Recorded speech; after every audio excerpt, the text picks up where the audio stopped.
This story is titled, Bride Ghosted Me, 2 weeks before our wedding for a bachelor party with her college ex and now she is mad I called it off.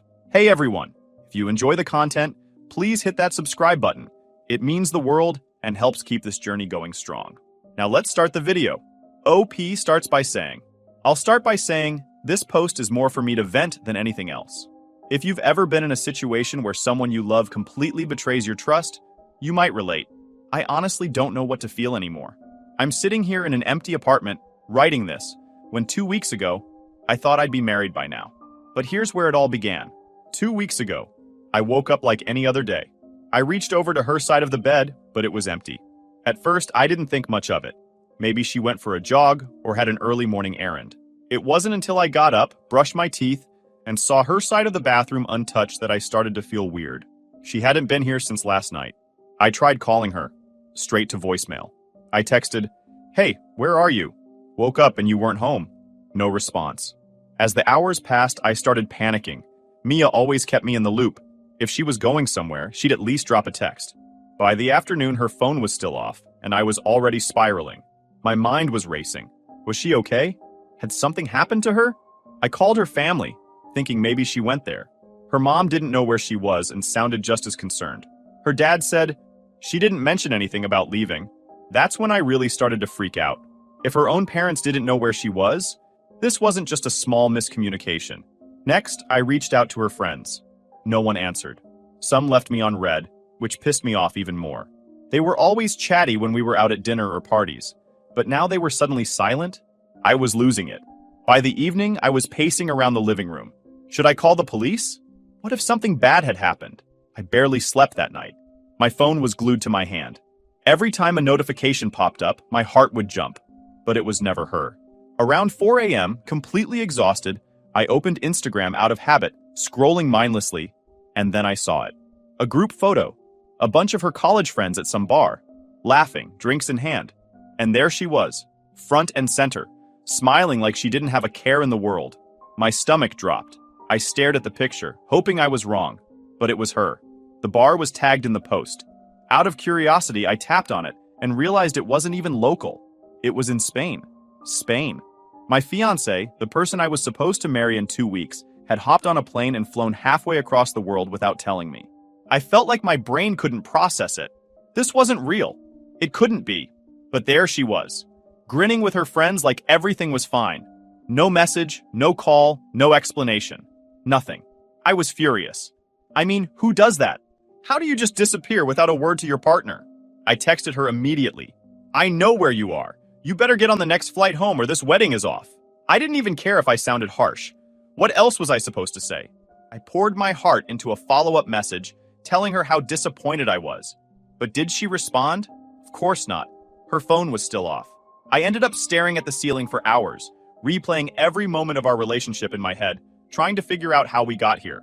The next day, her parents called again, asking if I'd heard from her. When I explained what I found, they were as shocked as I was. Spain? Her mom asked, sounding like she was about to cry. Her dad just muttered something about damn friends under his breath. They promised to try and reach her, but I wasn't holding my breath. At this point, I wasn't even sad anymore. I was just pissed. The love of my life, the person I thought I knew, had chosen to party with her friends in another country instead of being here with me. It wasn't even about the wedding anymore. It was about respect. That evening, she finally called. Her voice was calm, like nothing had happened. Hey, she said casually, as if we weren't on the verge of a massive fallout. I didn't even let her finish her sentence before I let loose. Do you have any idea what you've done? I said, my voice shaking. You disappeared. I thought something had happened to you. Do you know how scared I was? She sighed, annoyed, like I was being dramatic. It's not that big of a deal, she said. Not that big of a deal? I couldn't believe my ears. She went on to explain that her college friends had been planning this surprise trip for months. They only told her about it last week and had already booked and paid for everything.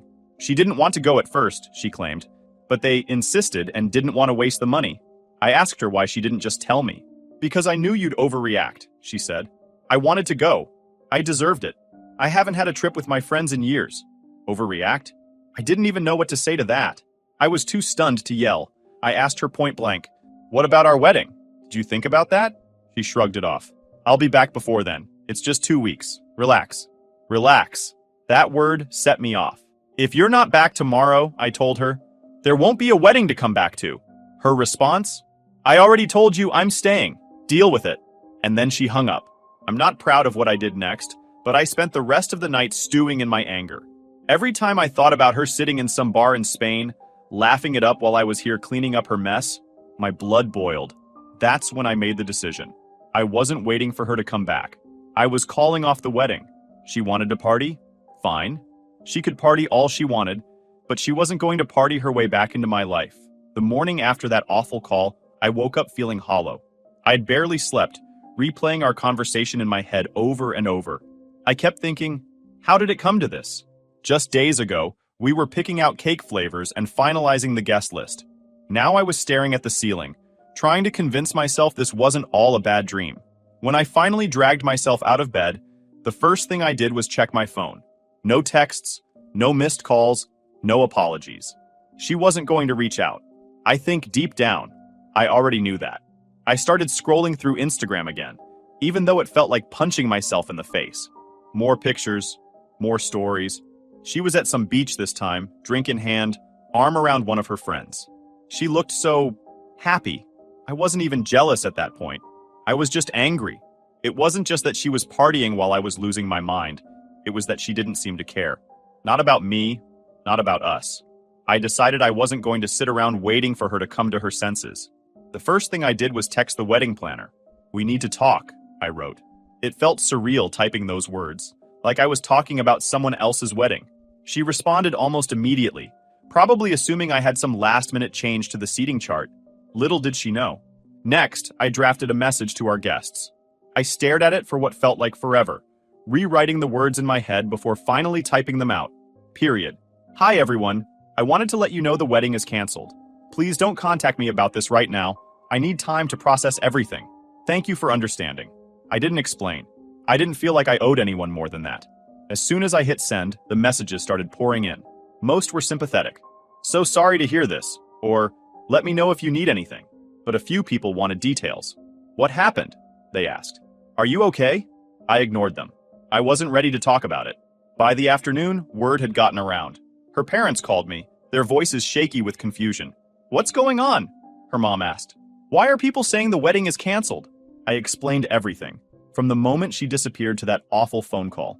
I told them about the texts, the Instagram posts, the blatant disregard for what we'd built together. Her mom cried. Her dad didn't say much, just muttered something about her needing to grow up. They promised to try and get through to her, but I wasn't holding my breath. If she hadn't listened to me, why would she listen to them? That evening, she called again. This time, I let it ring out. I wasn't in the mood to hear her excuses. She texted instead. Period. Please answer. I just want to talk. I didn't reply. The next day, I started making the hard calls. Canceling the venue, the photographer, the florist. I thought it would hurt more, but honestly, it was cathartic. Each cancellation felt like reclaiming a little bit of control. I wasn't going to let her actions dictate my life anymore. The wedding planner was understanding. I'm sorry to hear this, she said. Let me know if there's anything I can do. The vendors weren't as kind. Some charged hefty cancellation fees, which stung, but I figured I'd deal with that later. By the time I finished, the only thing left to do was pack up her things. I couldn't bear to look at them, so I stuffed everything into boxes as quickly as possible. Her clothes, her books, even the stupid little knickknacks she insisted on keeping on the coffee table. It all went into the spare room, out of sight and out of mind. That night, her parents called again. They'd finally gotten through to her, they said. She was upset and wanted to come home. Just give her a chance to explain, her mom pleaded. She loves you, but love wasn't enough. If she loved me, she wouldn't have done this in the first place. She can come back, I said, my voice cold, but she won't be coming back to me. She showed up 2 days later. I saw her car pull into the driveway, her suitcase in the trunk. I didn't even open the door. She knocked and knocked, calling my name, but I stayed inside.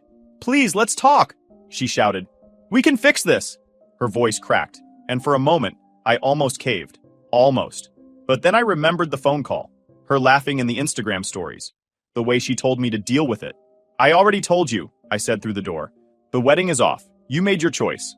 She started crying then, loud, messy sobs that echoed through the door. It hurt to hear her like that, but I couldn't let her back in. Not after everything. Eventually, she left. I watched her drive away, tears streaming down her face. It felt like a weight had been lifted, but also like a part of me had been ripped out. That night, I got another flood of messages. Her friends, her family, even a few of our mutual friends. "She's really sorry," they said. "You need to talk to her." But I couldn't. Not yet. Maybe not ever. After Mia left that day, the reality of what I'd done started to settle in. The wedding wasn't just on hold, it was canceled, finished, and so was our relationship. At first, I felt a weird kind of relief, like I'd finally made a decision and didn't have to keep agonizing over it. But that relief didn't last long. Everywhere I turned, there were reminders of her. The stupid little magnets she collected from every trip we went on. Her favorite mug, still sitting in the sink. The framed picture of us at her cousin's wedding last year, where everyone kept saying we looked like the perfect couple. It was like the apartment was mocking me. I thought about boxing everything up and dropping it off at her parents' house. But even the thought of seeing her mom's face made my stomach churn. So I left it all in the spare room and closed the door. Out of sight, out of mind, right? The messages kept coming. Friends, family, random acquaintances. Everyone wanted to know what happened. Some people were genuinely supportive, sending messages like, "I'm so sorry you're going through this," or "Let me know if you need anything." But others weren't so kind. A few mutual friends started to push back. "You're seriously calling off a wedding over this?"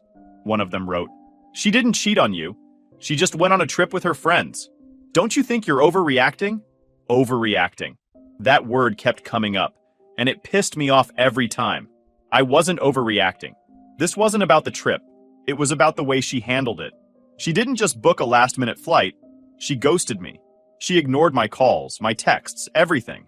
And when I finally found out where she was, she acted like I was the one being unreasonable. She knew what she was doing, I wrote back to one of the more persistent friends. She made her choice. Now she has to live with it. Her parents were relentless.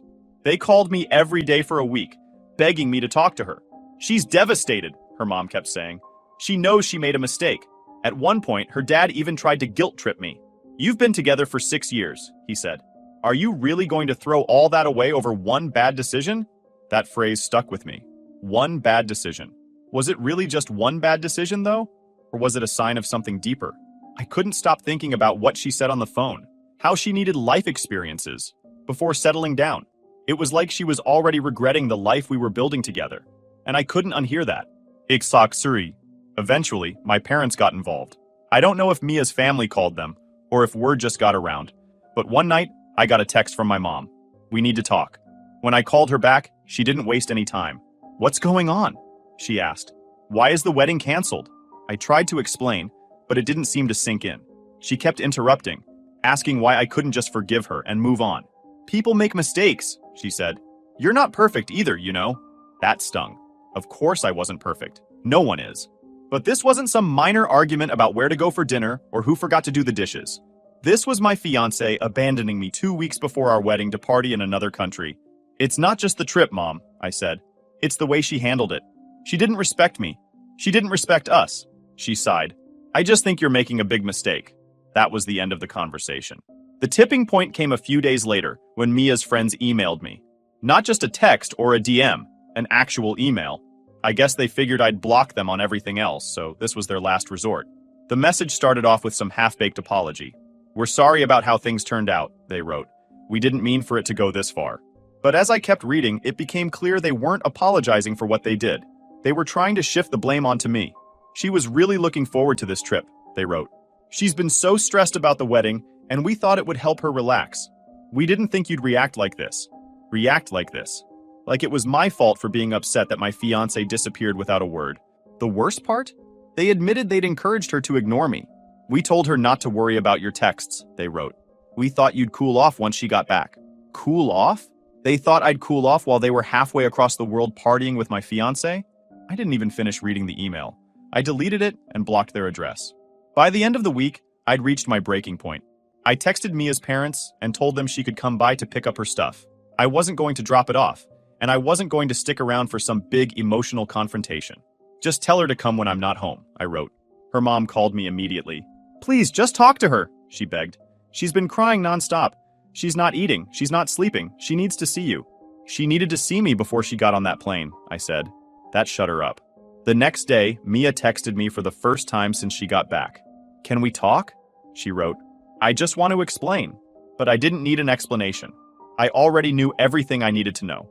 "I'm sorry," I replied. "It's too late." She didn't respond. By the time she came to pick up her things, I thought I'd feel better. Like I could finally put this whole mess behind me.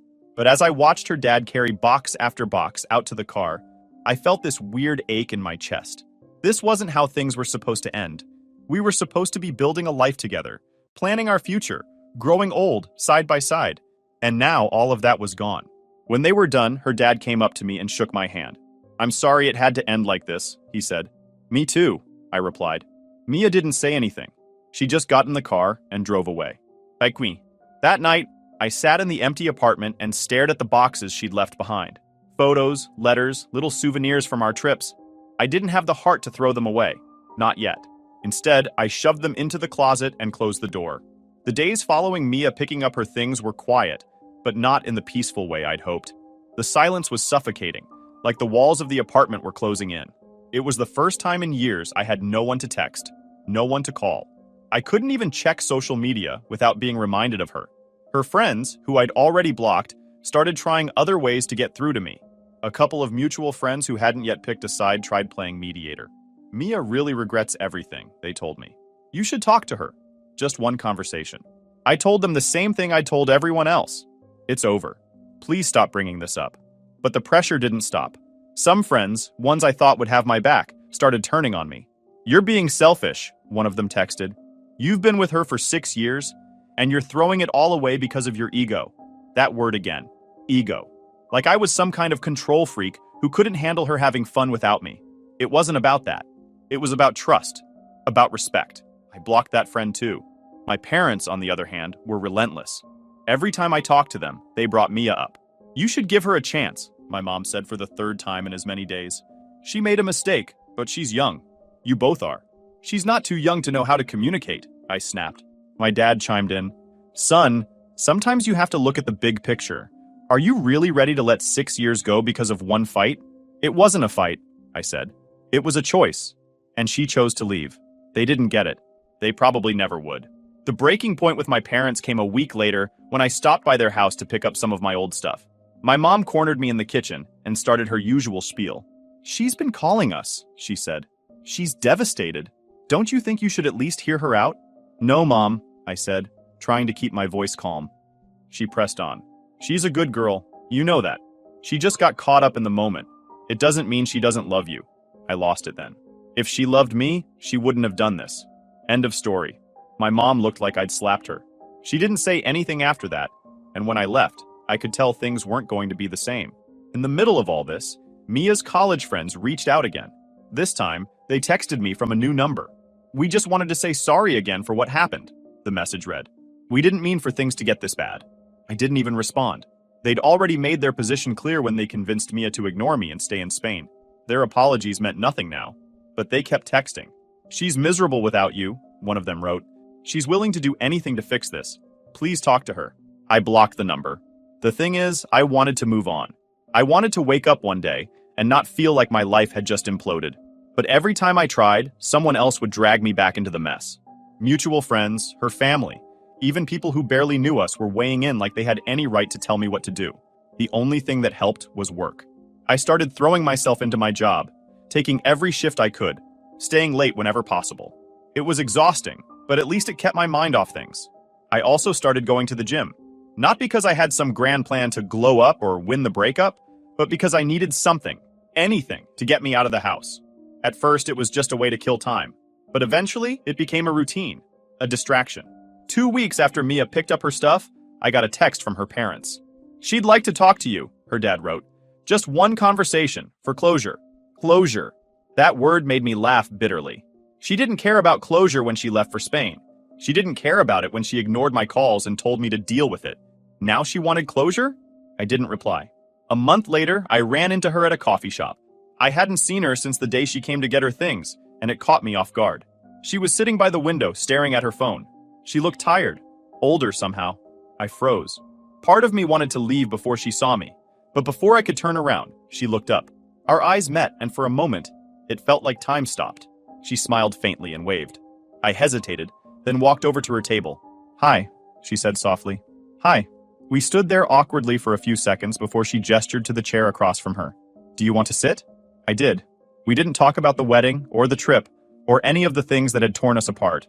Instead, we made small talk. She told me about her new job. I told her about mine. It was polite, almost distant, like we were old acquaintances catching up. When I finally left, I felt strange. Not sad, exactly. Just empty. That encounter made me realize something. I was never going to get the closure I wanted. Not from her, not from anyone.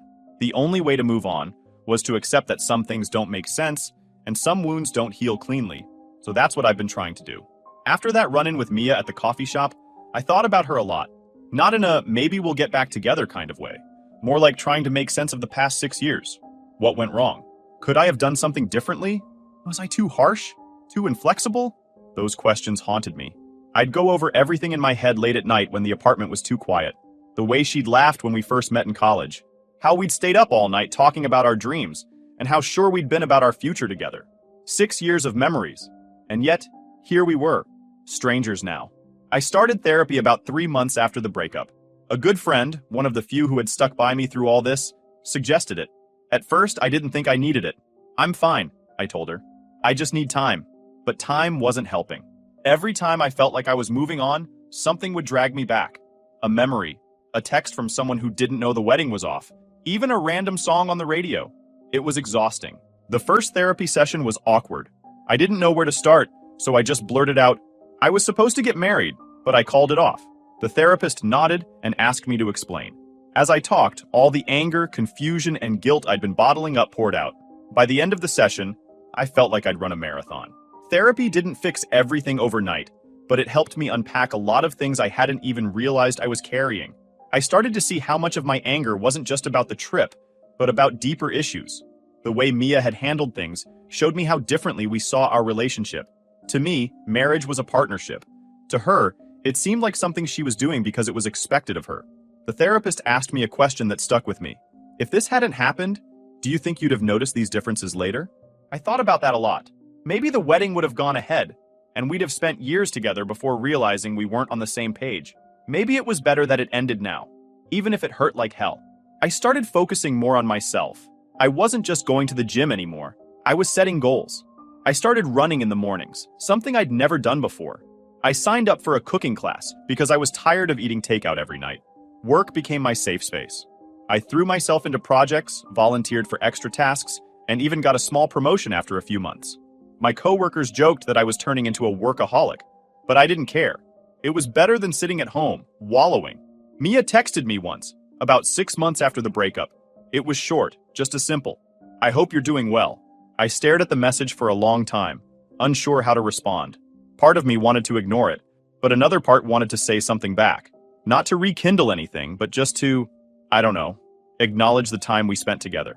In the end, I replied, "I am. I hope you are too." She didn't text back, and I was okay with that. My parents and I still weren't talking much.